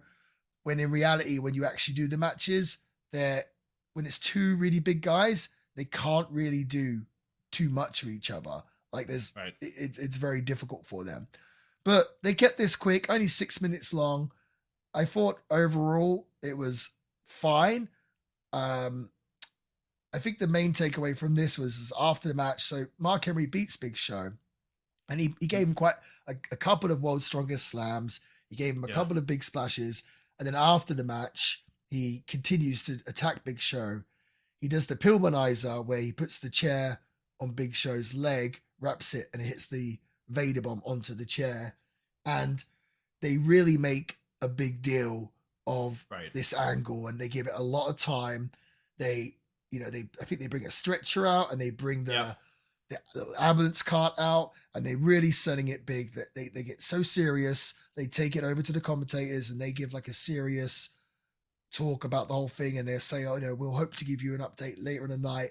And that was what I thought was the best part of this, because in this day and age, I see it on wrestling so often where they'll do some big high spot or some big thing where someone gets hit by a car or whatever it is, or they'll get attacked and put through two tables, and it's just like cut to the next thing, and it's like they don't let anything sink in. And it's like, if this happened in a boxing fight after the match, someone attacks someone, it would be a massive deal. Lose his job, yeah. Right. So they make a big deal out of this. They sell it big style. And I guess the whole point of this whole thing was to get Mark Henry over as a beast. And I felt like they did a pretty good job of that. So I do as well. Actually, it was the second time this has happened in the night, because Sheamus powerbombs Sin Cara through the ladder and he gets stretchered out. Yes. But I like last week, Vince McMahon with the chair shot. I like it when they sell something that would be dangerous as, oh, you shouldn't be doing this, get the stretchers out. And it was unfortunate that when Big Show was getting stretchered out, the crowd were just chanting CM Punk because they just didn't care. They didn't So it's kind of care. like, it was a shame that they weren't really rewarded for doing that sort of thing. But what can you do? The actual what was it? Move, like where his ankle is tied up in the chair Well, and he splashes down on it. Famously, people call it like the Pillmanizer, or someone's being Pillmanized, because I assume it wasn't the first time, but sort of, I think the first time they ever did it on WWE, Steve Austin put the chair on Brian Pillman's leg and jumped off onto it. I think that's right. So people always, at least the boys, refer it to like as Pillmanized, like, oh, I want to do the Pillmanizer. Yeah. Oh, but when Mark Henry did it, I mean, he didn't not land on it. I wonder how you fake something like that. The way the chair was, I can't remember exactly, but the way it's flipped, like, it should be fine. And Mark Henry still would have made some space in between himself and, you know, land more knees heavy. And I mean, I'm very positive Big Show probably felt it, but obviously it wouldn't snap his ankle. Right. Yeah. Well, then Like, they did a good job of making it look devastating and mean and nasty. So well, Mark Henry must be able to work a big splash, because I think so. Because he's like, if he did 2 splashes on Big Show. Like, if he couldn't work that, he would have. He's massive. He would have killed him. It's 90% of his repertoire. I would say, like, Mark Henry's kind of been boring for the longest time. I think. What did you mention the start of this run? Because this was kind of when he started to get interesting, right? Yeah. So I guess Henry had signed a contract extension in 2011, and he'd got like a main event level push out of it. So for like 15 years, you know, they did Sexual Chocolate. They did, before that was In the Nation. They did a whole bunch of stuff, and he lost like most of his matches. And there was a few kind of start-stop pushes for him, and it's never really worked. But when he came up with this Hall of Pain thing, Hall of Pain, that was it. Hall of Pain, you know, they started making him look credible. And I guess they say this in wrestling, people forget this, and I agree with this, that it takes like 10 years to kind of get it as a wrestler. And Mark Henry got brought into the WWE, like, not even as a wrestler, just brought straight onto TV because he was I think he was in the Olympics and he was a power lifter and everything else. So they just threw him out there, you know? So he was learning on the job. So, you know, after all those years, it kind of finally clicked for him. And I think he ended up having a really great run. None of it I really saw, but I do remember that people kind of raving about Mark Henry finally. And I think even the SmackDown ratings were going up as with Mark Henry as the champion. So it worked out. They were persistent and it paid off in the end. Do you reckon it would take us 10 years to get it as a podcast? If ever, yes. We see backstage Vince McMahon talking to Johnny Ace. Josh Matthews walks in and asks Vince, has he re-signed CM Punk yet? Vince says no. Vince says that Punk is the biggest ingrate that he's ever dealt with in his life. Vince claims to have offered Punk the most lucrative contract offer he's ever offered anyone. Vince tells the fans not to blame him because he's done everything he could to keep Punk on the roster. He said Punk pointed to the door during their meeting and told Vince to get out. Vince says that this is Cena's fault because he wanted Punk suspended. Vince ended it by saying, if Punk leaves with the WWE title tonight, may God have mercy on John Cena's soul. So, yeah, again, we're just trying to push this whole idea of CM Punk potentially leaving with the championship. It's funny, actually, because during this show, they kind of mention the whole Montreal Screwjob thing. And the reason why the Montreal Screwjob happened was because Vince didn't want to risk Bret Hart being the WWE champion and turning up on WCW TV with it. So we've got another week where the WWE is mentioning the Montreal Screwjob. And obviously last week's episode with Unforgiven, they were building a storyline around that as well. So the Montreal Screwjob really did have a big influence on the WWE, it seems, for years and years. That takes us to our next Money in the Bank match, the Raw Money in the Bank match, as Alberto Del Rio defeats Rey Mysterio, Kofi Kingston, Alex Riley, R-Truth, The Miz, Evan Bourne, and Jack Swagger in 15 minutes and 54 seconds. So nearly 10 minutes less than the last Money in the Bank match that we got tonight, which PJ kindly covered for us. Sam, in your opinion, did the time trimmed off this Money in the Bank match, did it make it better or worse than the last one? I mean, the time trim helped, but this was not as good as the SmackDown match, like at all by far. And I think I was thinking about this last night. I was like, why isn't it? And I think I've got it. Are you ready for this? So, the SmackDown Money in the Bank ladder match used the match stipulation as like a backdrop to showcase the talent. So, for example, like Justin Gabriel is using the weapons as an environment, and Sheamus is using the environment as a weapon. Or you got Kane as like the credible threat. So everyone has to kind of take him out first. And you got Wade Barrett as like the ringleader, you know, with his leadership skills, that sort of thing. Like the stipulation was like taking second place to the talent, whereas I feel like this one, the talent was taking second place to the stipulation, and you just had different size ladders all at the ring at the same time, and then the talent like working around that. So for me, this didn't work as well, like at all, which is kind of nuts because the talent on display, you've got Kofi Kingston, right, who can do, well, actually, he could probably do it even with a million ladders in the ring. But you've got R-Truth, you've got Rey Mysterio, who, by the way, doesn't get enough credit. Like, everyone says what he can do, like, in the ring as, like, on the offensive. But he can be thrown around as well as Spike Dudley and make it work. I just wanted to throw that out there. But, yeah, that, for me, is why the Raw one just did not work as well as the SmackDown one. What about you? So, don't you find it funny how wrestlers can do amazing athletic things, but the one thing they can't do is climb a ladder fast? They can only climb ladders very slowly.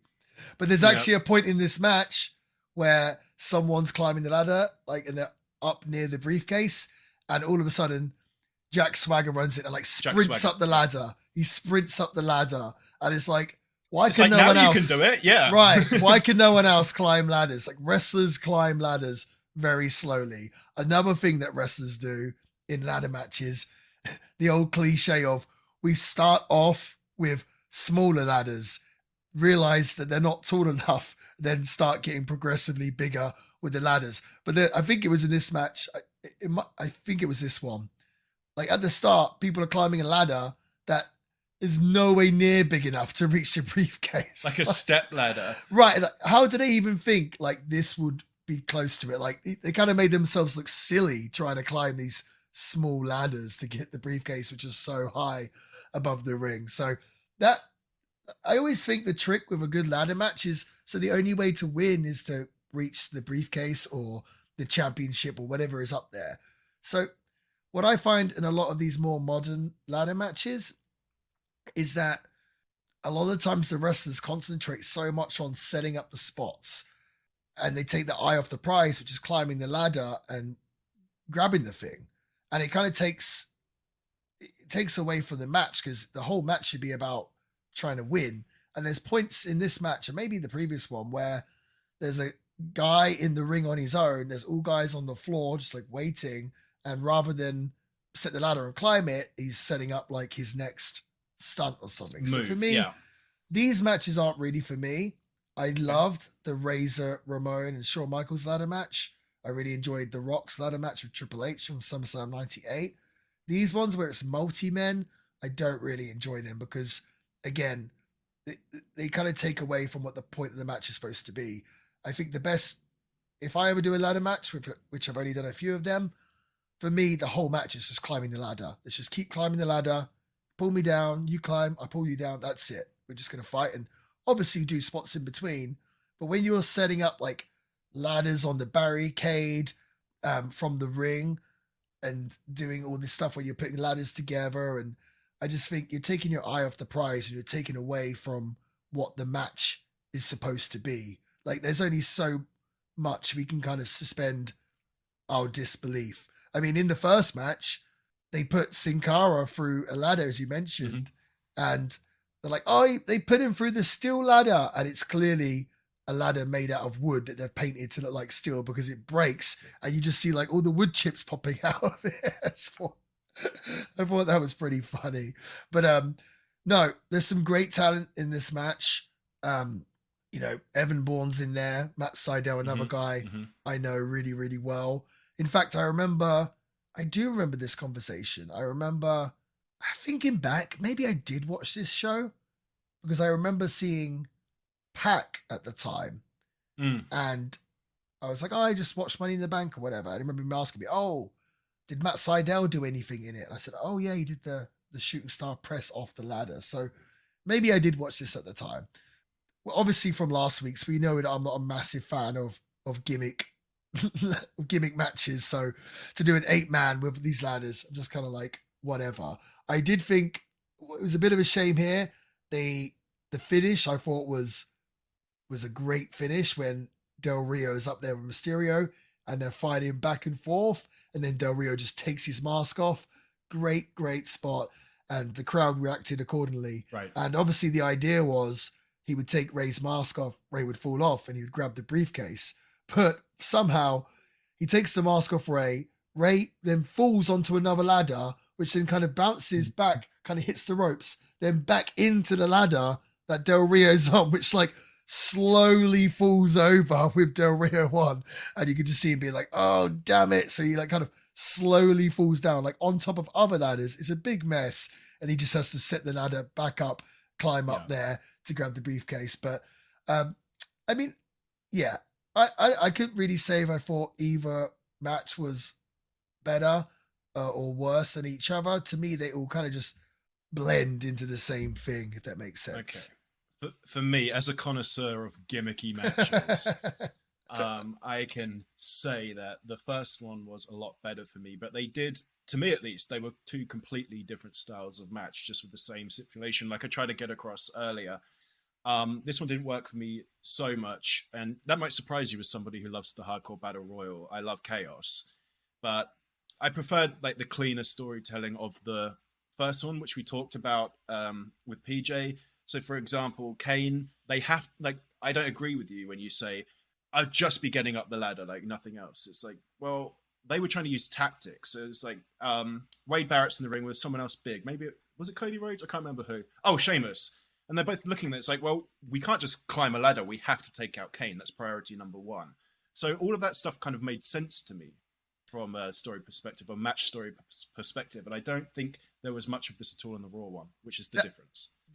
That stuff for sure, like, yeah, absolutely. But my issue is basically you'll have two guys in the ring doing a spot, and then the other 6 are all just waiting on the floor until their moment. Then they'll get. Okay. I'll be honest with you, I've been guilty of it as well. Because I'll do what if someone calls it whatever, I'll go along with it.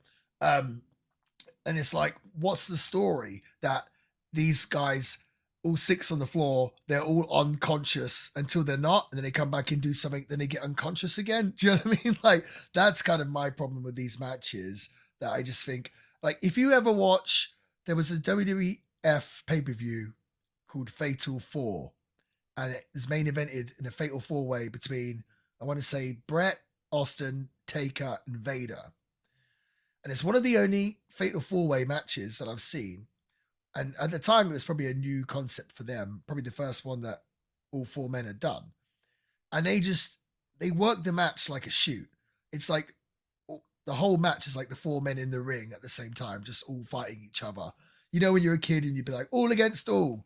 That's what it was. It wasn't this 2 men in the ring doing spots as the other 2 men wait on the floor until it's their turn to come in and do their spots. So that's my problem with these ladder matches. Okay, I mean, that makes sense. And I don't agree with what I'm about to say. I'm just playing devil's advocate here. All right. Strategically, if you're out the ring, if you're up and about, there's a chance that you can get attacked. Playing possum, you could say they're not actually unconscious. They're just waiting for that to be able to get a surprise attack sort of thing.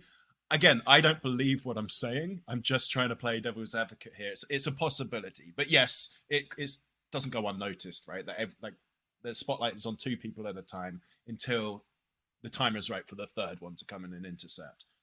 Right. And I mean, this is one thing we haven't discussed.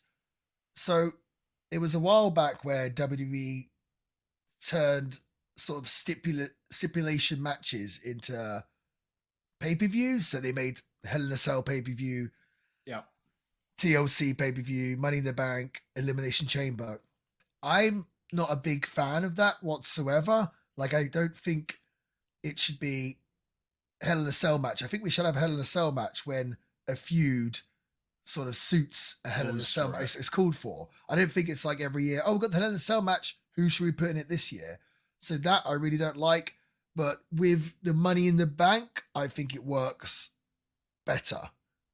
If that makes sense. I like the idea of them having a Money in the Bank winner once a year. I think the pay-per-view, I think it works with Money in the Bank. Because the prize plays into like the wrestling calendar sort of thing. Right. Yeah. Sort of. I can't really explain what I mean, but yes, that makes sense. Yeah. It's like the Royal Rumble almost, it's just like another opportunity. It's a golden ticket opportunity. Like, I mean, they could have kept the Money in the Bank because originally it was just a match they had at WrestleManias. They could have done that, but they made it into their own pay-per-view, and like, I'm not completely against it. Like, you're not, But I think I am over watching these multi-man ladder matches, though. Okay, well, I'm not. So one thing that I did enjoy, let's move on to the proper wrestling, shall we? As Randy Orton versus Christian is next. Mm-hmm. And we see a long video package showing that it might be Christian's last chance at the gold. And the really interesting part of this, which I never knew or remembered, but during this video, Christian's lawyer is played by AEW referee Rick Knox. I just thought it was so funny. It was like, is that Rick Knox? And Rick, he referees for AEW now, but I knew him for years at PWG. He would work PWG shows, and here he is dressed up as Christian's lawyer. Obviously brought in as an extra, and I just thought that was very interesting to see. So I'll make a reel out of that one. But that leads us into the World Heavyweight Championship match, which I believe is the SmackDown Brands Championship. Of course, we've got two world champions.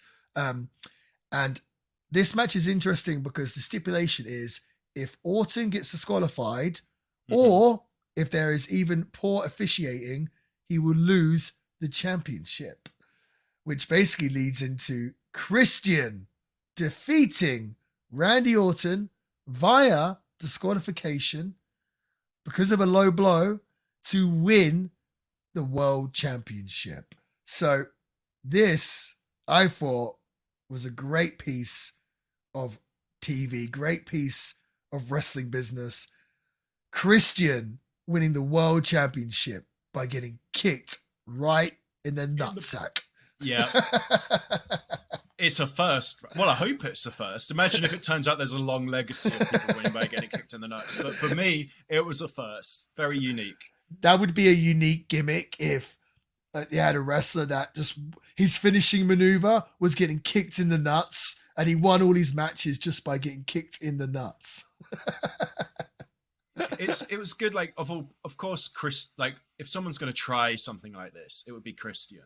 So I like that it kind of, you'd think that I'd be annoyed with like, oh, no, you can't win with disqualification, but they wrote it in to account for everything and it paid off. So actually I wasn't angry about this. I thought it's pretty funny, especially as it just was like, there's so many times he nearly got the impaler or kills. What's it called? Yeah, the kill switch. Yeah. Like he tried it multiple times, like nothing was working. So then he has like his trump card that he got his lawyer to. So then he just spits in Randy Orton's face because he knows of all people who's going to have a short temper. Who's going to play into his hands because of his short fuse. So he just spits in his face. It's all hanging off of his nose. And Randy Orton just kicks Christian straight in the pills. But it doesn't matter because that means Christian gets to walk home with the God. I thought it was funny and good. I thought, well, they play up on this on the whole entire match. So I think Christian had wrestled Orton a few times before this where he felt like he'd been screwed or whatever else. So they put this stipulation in, or I guess he somehow gets Orton to agree that if Orton gets disqualified, Christian becomes champion. And they play up on this stipulation throughout the whole match. So that's going to come into play. Right. And even if it does, they're playing up on it. And unlike my problem with the Money in the Bank match where I'm like, it doesn't seem like they're trying to get the the whole point of the match was just to grab the briefcase. That doesn't seem to be their number one focus.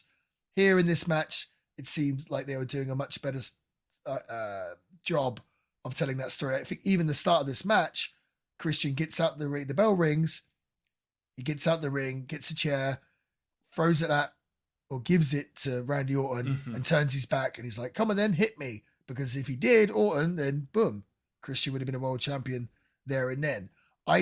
When I was doing my research from this show, I saw some reviews and people were unhappy, like, oh, I don't like that Christian won the match or won the world championship by disqualification. Like, I wish he would have got the pinfall on Randy Orton. And I was thinking the complete opposite. I'm like, no, he's a chicken shit heel. This is perfect. It only works because he I thought this was great. I think that's so much more interesting than him just beating him with the kill switch. I think him getting, like, what a cool way to say, like, I won the world championship by getting kicked in the balls. I thought it was great.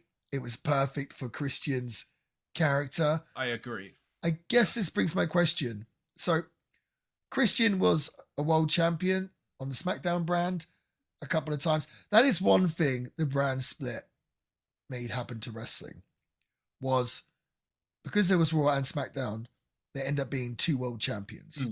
Yeah. So it felt like we saw a lot of talent that probably wouldn't normally get a chance at the world championship or getting a run with the belt, get one. You know, we spoke earlier about CM Punk's first run.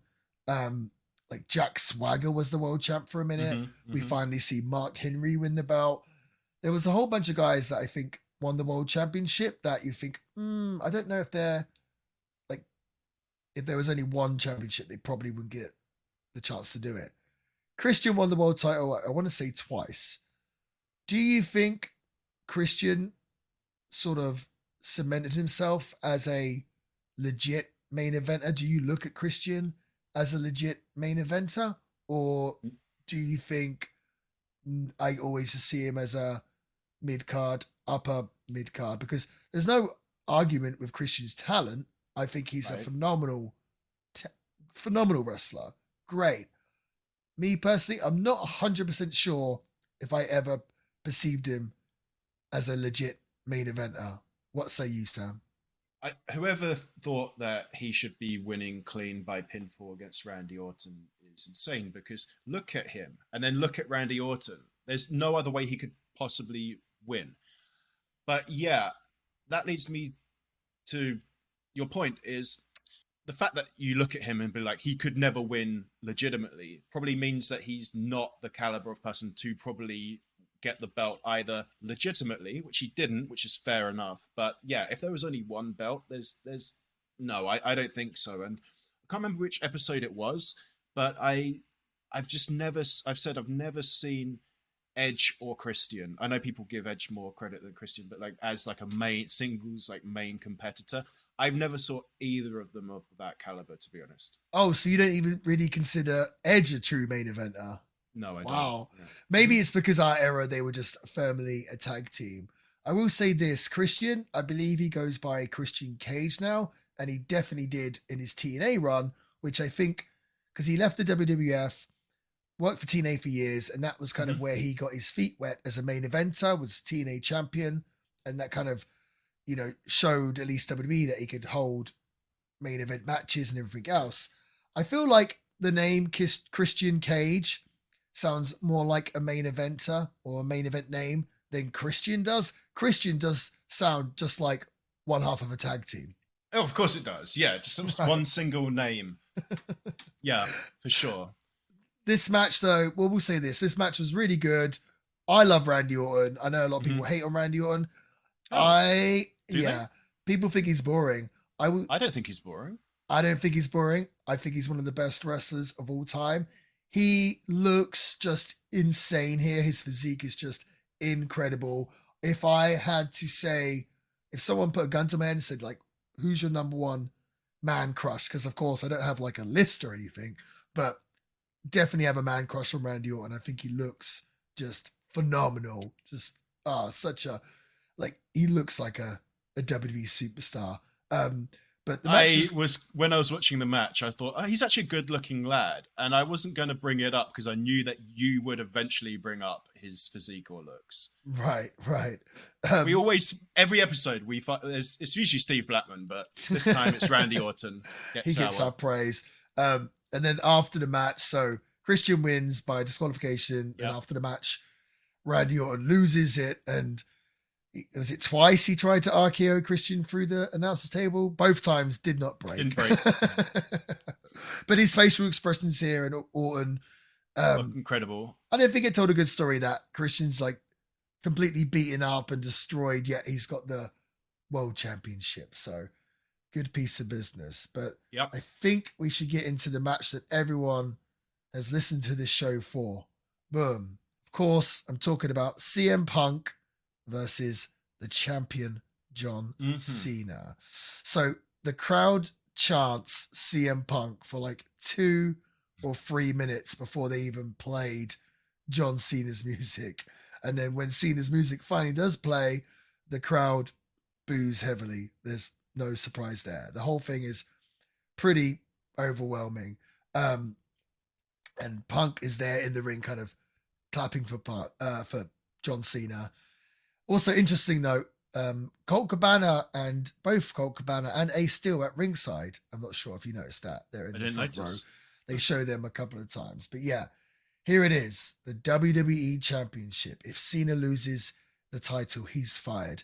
CM Punk defeats John Cena to win the title in 33 minutes and 44 seconds. Now, this match is all about the crowd. And when the crowd is like this, where they're just so off the chart, so invested, so rowdy, so passionate, this is sort of pro wrestling at its absolute best. We've always said if the crowd are going crazy, then we're going crazy. Right. There's something infectious about it. Yeah, for sure. I was going to say, I really liked the idea that John Cena knew from as soon as he steps out that he's not going to have the crowd behind him. So he's not even like showboating when he comes in. There's a bit later on where he goes to do, what would it be, like the 5-knuckle shuffle back then or whatever? And he goes to pose, but he knows that it's going to go down like a cup of cold sick. So he kind of like shrugs before he just does it anyway, but he has to do it because he's obviously the company man. That's part of the story, right? So he goes to hit the pose when he's supposed to, but he knows it's just going to go nowhere. I liked that they had such a good idea of what the crowd, obviously Chicago crowd, are going to be like, that they knew to fit all of this really good stuff in. Yeah, I mean, the whole thing is very reminiscent of when John Cena did the second ECW One Night Stand and he wrestled Rob Van Dam. And, I haven't seen it. Oh, we should watch that. We should review that on the show. And the crowd is all pro Rob Van Dam and anti Cena. And that's, it's when they first had the sign that said, if Cena wins, we riot. And I think there were some of those signs for this. There's loads, yeah. Loads, yeah. But I think it first came from that ECW One Night Stand show.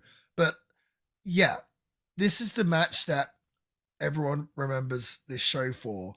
And this was given, like, I think Meltzer gave it 5 stars and everyone said, oh, this is such an amazing match. But again, it was a good match, but it's 100% the crowd made this match. And again, they'd done this storyline so perfect where people cared. They were so invested. In the video package, we see CM Punk tell John Cena that he's become the New York Yankees. And John Cena was very upset about that. And that was his breaking point where he ended up punching Punk for that. Why was Cena so upset at being called the New York Yankees? My guess is as good as yours. I'm assuming the New York Yankees are the Manchester United. Well, that's kind of what is it kind of like you've become the Glory Hunters team? More about mainstream than the actual sport itself. Is that what he meant? I believe that's what it is, yeah. Because we don't understand American sports. So if anyone knows, I assume that's what he meant. I'm assuming that is the case. There was a thought going through my head watching this match because the whole crowd is pro CM Punk. And at one point, we see like two little kids, or at least a kid, in like a John Cena t-shirt and hat. And it just got me thinking, I bet like this kid's mum's probably been like, oh, the WWE wrestling's in town. Oh, you love John Cena. Let's go take you to see John Cena. And they're just there to see John Cena. They turn up and the crowd is like this. They're probably just like, what on earth is going on? Like, I thought everyone loved John Cena. With the red shirt and the red hat right at the front. Is that somewhere. who you mean? I mean, there was like, Okay, no. That was a man. That was a grown man. I was going to say that was a grown man. man. No, I'm talking about like little kids in the crowd. That were there for John Cena, and just their mums probably turned up. They probably hadn't been watching Monday Night Raw every week, and they're just like, what is going on here? This poor kid's probably like, I want to see my hero John Cena, and he's just getting booed out the building. I always wondered with John Cena, because you hear the chants a lot, not so much now, but back in the day, a lot of the fans kind of booed John Cena, and they would chant, "You can't wrestle" at John Cena. And obviously he could wrestle. Obviously he's an exceptional wrestler. I think it was more because his technique on a lot of stuff was kind of unorthodox, I would say. The one thing that I could never understand with John Cena is when he does the STFU, his grip on when he grabs it, it always seems like there's so much air on the STFU. Like, he's been criticized for that for years, where it doesn't look like he's pulling back on the face, and he's just kind of wrapped his hands around his opponent's face, but he's not pulling back. And I always wondered why he did it that way, and I was just so confused and thought, why can't he just tighten that up just a little bit? Like, that would just make his game be all it needs to just right. Okay. And then I think the reason why, I could be wrong, I'm purely speculating, I think the reason why he doesn't grab their face and pull it back is, of course, WWE is all about seeing the wrestlers' faces, and for those close-ups, right, here is where you make your money, and it's all about, hitting the cameras with the faces. And when you're beating up your opponent, you want your opponent to be able to sell their face to the camera. So I literally think he's just holding them like that so the camera can see their face. But so I understand that part, but I'm just thinking, please just make the move look a little bit more realistic, please. But that's my theory anyway. Yeah, this match was, it's funny because when I was doing the research for this show, I kept seeing these things like, oh, this is one of the best WWE pay-per-views of all time. And then when I watched it, I thought, really?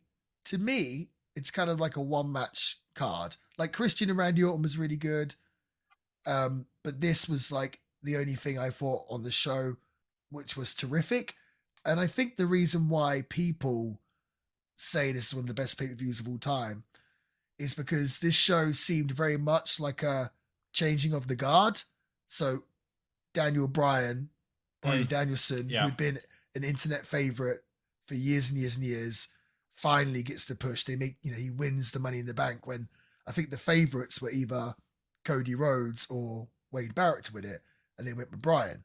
And then here they finally, pull the plug with CM Punk, put the championship on him.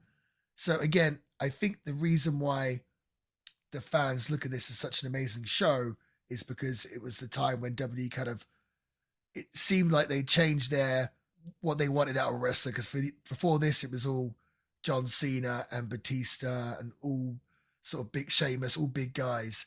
And then here they're like, you know what?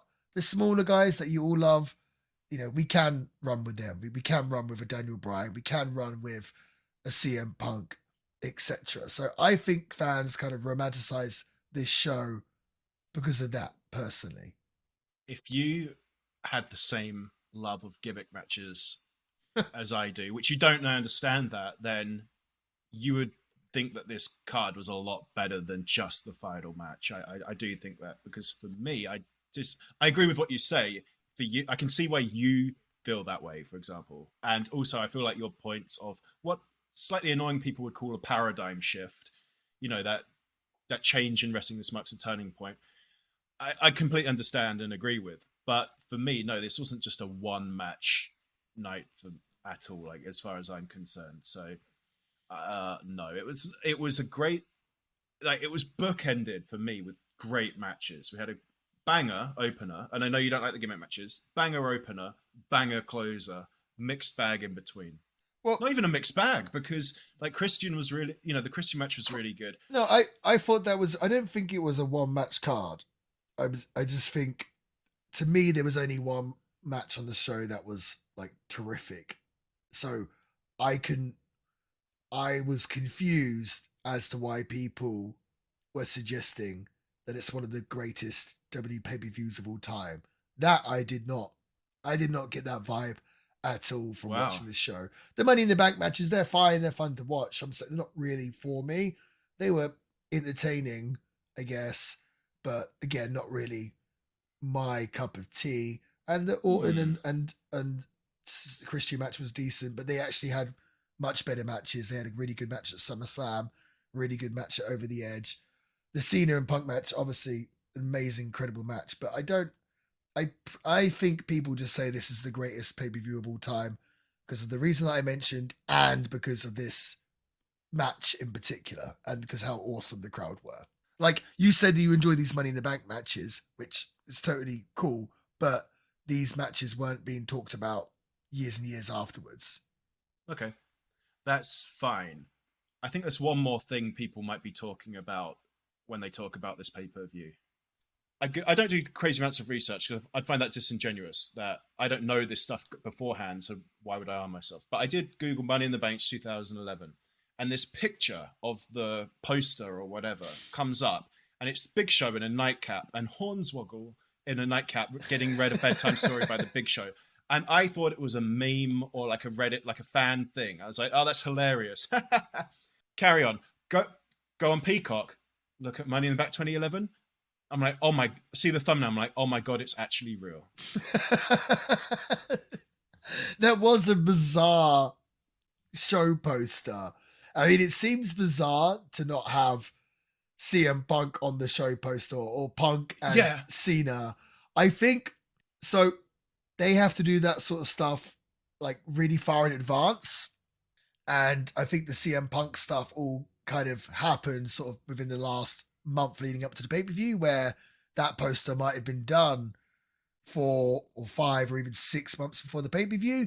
And you've seen that happen actually quite a lot in the WWE, where there'll be a show poster put out there in the press, and then the person on the show poster won't even be on the show. That's happened before. In fact, Hornswoggle, I don't think, wasn't on the show. Hornswoggle wasn't even on it. I feel bad for all the Hornswoggle fans who had to get a refund. Right. But pretty bizarre. I think they would sometimes make effort to do like a poster where they would get guys in to do like a fun photo shoot and a theme rather than just the pictures of the wrestlers. You got the largest athlete in the world and the smallest athlete in the world. Kind of cool concept, I guess. Hornswoggle and Big Show didn't really fit for this show whatsoever. You got Big Show getting his ass kicked and no sight of Hornswoggle. Really, really bizarre poster in retrospect. It's the most, I mean, let me just pull it up real quick and then I don't even know what to say.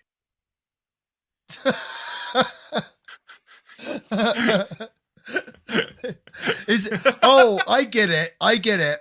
It's like Big Show and Hornswoggle are playing with the wrestling figures, but it's actually wrestlers. Is that what it is? No. Look, they're in their nightcaps. Big Show and Hornswoggle are going to bed. But before they're going to bed, Big Show's reading Hornswoggle a bedtime story. And it's such a great story that it's like it's coming alive in front of their eyes. Oh, okay. Oh, I think that's cool. I think that's awesome. You would have no idea about CM Punk or anything. It's so funny. Also, I don't think sponsored by Skittles was mentioned at all, apart from this picture. But maybe that's a Peacock thing. Maybe that's a Peacock thing. Yeah. Gotcha. All in all, I actually think it's a pretty cool poster. Nothing to do with the show, but in whatsoever. It's like, old video games and stuff or old movies where you look at the front cover and it's one thing. You play the game. It's like, this is not what I had in mind. So it's just like that. So, before we get into our least favorite and favorite match, I will say this. So Punk wins the world championship. He runs out through the crowd. He does the Yeah. famous blows a kiss at Vince McMahon with the WWF championship. I think the next day, I think this famous picture, Punk tweeted a picture of the WWE championship in his fridge, which was pretty funny. The idea that he'd left the WWE with the championship. But of course, I guess in real life, I think actually during this show, he had re-signed a deal with the WWE, and they only kept him off TV for I'm pretty sure he was back like a week later, where because they had it where it's like, oh, we're going to crown a new champion because Punk has left, but then Punk came back like way too soon. I felt like they should have had him gone for at least 3 months to kind of make the storyline build it up, yeah, seem real. And I would have let him go do like indie shows and stuff to make the whole thing seem more legitimate. credible. I think he did turn up to an indie show like maybe the next day, but like a really small one. That was it, and they didn't really cover it or incorporate it into the storyline. So, but yeah, absolutely phenomenal match. I'm going to ask you first, Sam, your favorite match on this card. I think I know the answer, but we could have a swerve. I really, really like the final match, but there's one thing about it that irked me that I can't get out of my head, is that they build up this thing where it's all about CM Punk and he's resilient. So he kicks out of multiple FUs or attitude adjustments, whatever they call them. First of all, that kind of bothers me when people kick out of a move like that, especially multiple times. Kind of started to work me. But then on top of that, he didn't win because of his resilience or anything. He won because of John Cena's honor. Who was it? Was it John Laurinaitis who came out to get the bell rung? And John Cena knocked him out and told Vince McMahon, no, we're going to do this like legit, like the real way, like clean, and I don't want to win like that or something. And CM Punk just wins because John Cena was distracted and too high honor. It seemed like it wasn't as earned as if he just through pure triumph of will. But don't you like that? Like how John Cena is like Superman, but like his honor is his kryptonite. Gets in the way. He's like he's the perfect wrestler, but that can be a detriment. And I think you look at the two wrestlers, you look at Punk, you look at John Cena, like John Cena probably winning a fight between these two. And Punk's, he's still, even as a babyface, Punk still had kind of heel tendencies. So I wasn't against that. So in fact, he was supposed to be a heel here. Like he was actually in storyline, he was a heel, but they're in Chicago, so he's the biggest babyface ever. So he was technically, if they had the rosters written on a page, he would have been on the heel side still. So I don't think you could just beat John Cena clean. No. Fair enough. I thought it was fair enough. Yeah. All right then. It's torn between the first match and the last match for me. I think I'm going to go for the final match still. But that is really difficult because the first match was such a banger. And you know how important it is for me. And the opening match is almost as important as the final match. And I feel like both of them were just killers. So either way, you can't complain. But I'm going to give it to the final match with CM Punk and John Cena. What's your favorite match of the night? Yeah, John Cena and CM Punk for sure. What was your least favorite match of the night, and why was it Brie Bella versus Kelly? Unfortunately, you've got to give it to the girls, Kelly, Brie Bella. I will say this: Brie Bella, you can see, is trying, and you can tell that she's been learning, and she would end up becoming not a bad wrestler. Here, she's certainly better than Kelly, and again, you can see that she's been working on it. So I don't really want to shit on them, but the crowd didn't care whatsoever. Like in terms of the rest of the card, they're the most least experienced. So it makes sense that they would have the least enjoyable match. So yeah, I don't really want to crap on them, but yeah, I think if you ask this question to anyone watching this show, I think they'd probably agree with me. The best match, Punk and Cena. The worst match, unfortunately, the Divas Championship. I mean, I agree with you. Like that's my least favorite, and that's my favorite as well. So there we go. We're not bucking any trends this week. We're going. We're being John Cena. We're being the straight man. Yeah. Well, we got to give our star rating as well. Survivor Series 2002 is the better pay-per-view for me, as in I enjoyed it more. I prefer that one. That was my favorite one we've covered so far. But I actually do think that Money in the Bank 2011 is a better pay-per-view. Whoa. I really do. I thought it was really good. Damn. I would give it a. Oh my god. I don't like doing my halves. I'm gonna do my half 4.5. 4.5. Yeah. My lord, what am I missing? Maybe I need to watch this show again. I'm gonna give it 3 stars. That's better than average. So I thought it was a good show. Thing is, I think the Cena and Punk thing was phenomenal, but like I said, the rest of the card I was kind of give or take. Of course, I love seeing PJ, love seeing him. I'm gonna go the Money in the Bank matches. Yeah, they're fine. The rest of the card, yeah. Sorry, I'm gonna give it. I can't give it any higher than 3 stars, I'm afraid. But that's still better than average. Remember that, people, before you get on me. I mean, this is how you feel, you know? Exactly. Like if it feels like for me, it feels like a 4.5. No, this dude, is how I feel. It's the year 2023. Like, if you don't agree with my opinion, then you've got to be angry at me. Fair. That is true. That is true. You're not allowed to. That is the internet. Yeah. Okay, so I said 4.5. You said 3. So this is going to make the. Oh, geez, Louise. The average a little awkward. 3.75. Yes, correct.